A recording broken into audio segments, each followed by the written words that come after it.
Hi dears, welcome to Keerthi vlogger. ಎಲ್ಲರೂ ಹೇಗಿದ್ದೀರಾ? ಚೆನ್ನಾಗಿದ್ದೀರಾ ಅಂದ್ಕೊಂಡಿದ್ದೀನಿ. ನಾನು ಕೂಡ ಚೆನ್ನಾಗಿದ್ದೀನಿ. ಇವತ್ತಿನ ವಿಡಿಯೋ ಬಂದು ಗೌಡ್ಗೆರೆ ಚಾಮುಂಡೇಶ್ವರಿ ದರ್ಶನ ತೋರಿಸ್ತಾ ಇದ್ದೀನಿ. ಚಾಮುಂಡೇಶ್ವರಿ ತಾಯಿ ಈ ದೇವಸ್ಥಾನ ಎಲ್ಲಿ ಬರುತ್ತೆ ಅಂದರೆ ಗೌಡ್ಗೆರೆ.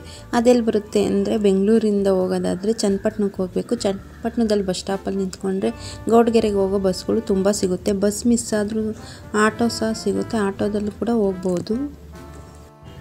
ಯಾರೆಲ್ಲ ಈ ದೇವಸ್ಥಾನಕ್ಕೆ ಹೋಗಿಲ್ಲ ಒಂದ್ಸತಿ ಹೋಗಿ ಚಾಮುಂಡೇಶ್ವರಿ ಅಮ್ಮನವರ ದರ್ಶನ ಮಾಡಿ, ತುಂಬ ಒಳ್ಳೆಯದಾಗುತ್ತೆ. ನಾವಿಲ್ಲಿ ಸಂಜೆ ಟೈಮ್ ಹೋಗಿದ್ದೋ, ಕತ್ಲೆ ಆಗಿತ್ತು. ಆದರೂ ಹಿಂಗೆ ಸ್ವಲ್ಪಾದ್ರೂ ವಿಡಿಯೋ ಮಾಡಿದ್ದೀನಿ. ನೋಡಿ ಹೇಗೆ ಬಂದಿದೆ ಅಂತ ನನಗೆ ತಿಳಿಸಿ. ಇಲ್ಲಿನ ವಿಶೇಷತೆಗಳೇನೆಂದರೆ, ನಾವು ಅಲ್ಲಿ ಚಾಮುಂಡೇಶ್ವರಿ ತಾಯಿ ಎದುರುಗಡೆ ಉಪ್ಪು ಕೊಡ್ತಾರೆ. ಉಪ್ಪು ತಗೊಂಡು ನಾವು ನಮ್ಮದು ಹರಕೆ ಕೋರಿಕೆ ನಮ್ಮದು ಏನೇ ಇದ್ದರೂ ಕಷ್ಟಗಳು ಏನೇ ಇದ್ದರೂ ಅಲ್ಲಿ ಹೇಳ್ಕೊಂಡು ಆ ಉಪ್ಪನ್ನ ಹಾಕಬೇಕು ದೇವ್ರ ಮುಂದೆ. ಇಲ್ಲಿ ನೋಡ್ಬೋದು ರಾಶಿ ರಾಶಿ ಉಪ್ಪಿದೆ. ಉಪ್ಪು ಏನಕ್ಕೆ ಹಾಕ್ತೀವಿ ಅಂದರೆ ಉಪ್ಪು ಹೇಗೆ ಕರಗುತ್ತೋ ಅದೇ ರೀತಿ ನಮ್ಮ ಕಷ್ಟ ಎಲ್ಲ ಪರಿಹಾರ ಆಗುತ್ತೆ ಅನ್ನೋ ಒಂದು ಉದ್ದೇಶದಿಂದ ನಾವು ಉಪ್ಪನ್ನ ಹಾಕಬೇಕು. ನಮ್ಮ ಬೇಡಿಕೆ ಎಲ್ಲ ತಾಯಿ ತವ ಕೇಳಿಕೊಂಡು ತುಂಬ ಒಳ್ಳೆಯದಾಗುತ್ತೆ.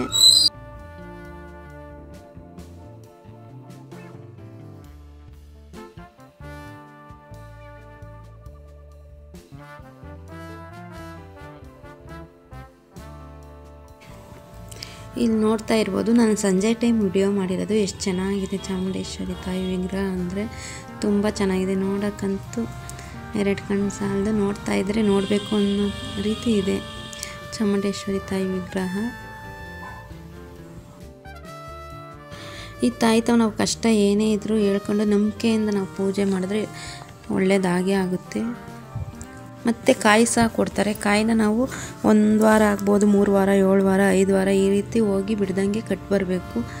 ನೋಡ್ತಾ ಇರ್ಬೋದು ನೀವು, ಎಷ್ಟೊಂದು ಕಾಯಿ ಕಟ್ಟಿದಾರಲ್ವ. ಅದು ಕಾಯಿ ಏನಕ್ಕೆ ಕಟ್ಟಿದ್ದಾರೆ ಅಂದರೆ ಅವ್ರ ಕಷ್ಟಗಳ್ನ ಹೇಳ್ಕೊಂಡು ಅವ್ರಿಗೆ ಏನು ಒಳ್ಳೇದಾಗಬೇಕು, ಅವ್ರ ಕೋರಿಕೆ ಏನಿದೆ ಅದೆಲ್ಲ ಹೇಳ್ಕೊಂಡು ಈ ರೀತಿ ಕಾಯಿ ಕಟ್ಟಬೇಕು. ಈ ಕಾಯಿನ ಕಟ್ಟೋಕ್ಕಿಂತ ಮುಂಚೆ ನಾವು ಕಾಯಿ ತೆಗೆದುಕೊಂಡು ಅದನ್ನು ಬಸಪ್ಪನ ಗದ್ಗೆ ಅಂತ ಬರುತ್ತೆ. ಚಾಮುಂಡೇಶ್ವರಿ ತಾಯಿ ಎದುರುಗಡೆನೇ ಇರುತ್ತೆ ಅದು.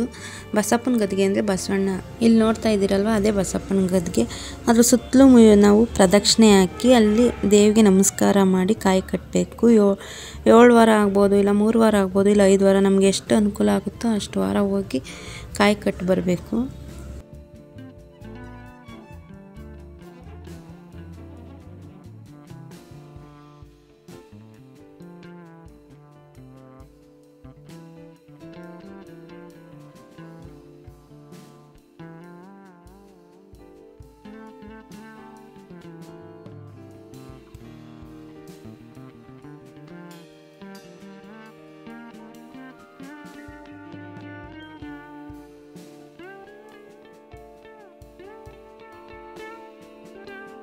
ಇಲ್ಲಂತೂ ಮಂಗಳವಾರ, ಶುಕ್ರವಾರ, ಭಾನುವಾರ ಎನಿ ಟೈಮ್ ಯಾವಾಗಲೂ ತುಂಬ ಜನ ತುಂಬಿರುತ್ತೆ.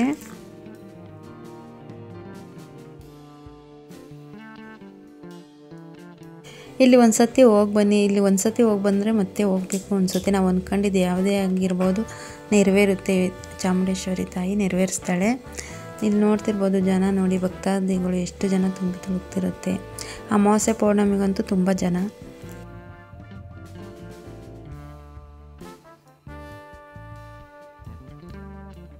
ಮತ್ತು ಇನ್ನೊಂದು ವಿಶೇಷತೆ ಏನು ಅಂದರೆ, ನೀವು ಎನಿ ಟೈಮ್ ಯಾವಾಗ ಬೇಕಾದರೂ ಹೋಗಿ ಇಲ್ಲಿ ಅನ್ನದಾನ ನಡೆಯುತ್ತೆ. ಊಟ ಮಾಡ್ಕೊಂಡು ಬರ್ಬೋದು. ನಮಗೆ ಸುಸ್ತಾಗಿರುತ್ತಲ್ವ, ಹೋಗಿ ನಮ್ಗೆ ಹೊಟ್ಟೆ ಹಸ್ತಿದ್ರೆ ಸಾರಿ ದೇವಿ ದರ್ಶನ ಮಾಡಿಕೊಂಡು ಹೊಟ್ಟೆ ತುಂಬ ಊಟ ಮಾಡಿ ಸಹ ಬರ್ಬೋದು. ಎನಿ ಟೈಮ್ ಯಾವಾಗಲೂ ದೇವ್ರ ಪ್ರಸಾದ ಅನ್ನದಾನ ನಡೆಯುತ್ತಲೇ ಇರುತ್ತೆ ಈ ದೇವಸ್ಥಾನದಲ್ಲಿ. ಅದೊಂದು ತುಂಬ ವಿಶೇಷತೆ.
ನಿಮಗೆ ವಿಡಿಯೋ ನೋಡಿ ಏನು ಅನಿಸ್ತು ಅಂತ ನನಗೆ ಕಮೆಂಟಲ್ಲಿ ತಿಳಿಸಿ. Thanks for watching. ನೆಕ್ಸ್ಟ್ ವಿಡಿಯೋದಲ್ಲಿ ಸಿಗೋಣ. ಬಾಯ್, ಟೇಕ್ ಕೇರ್.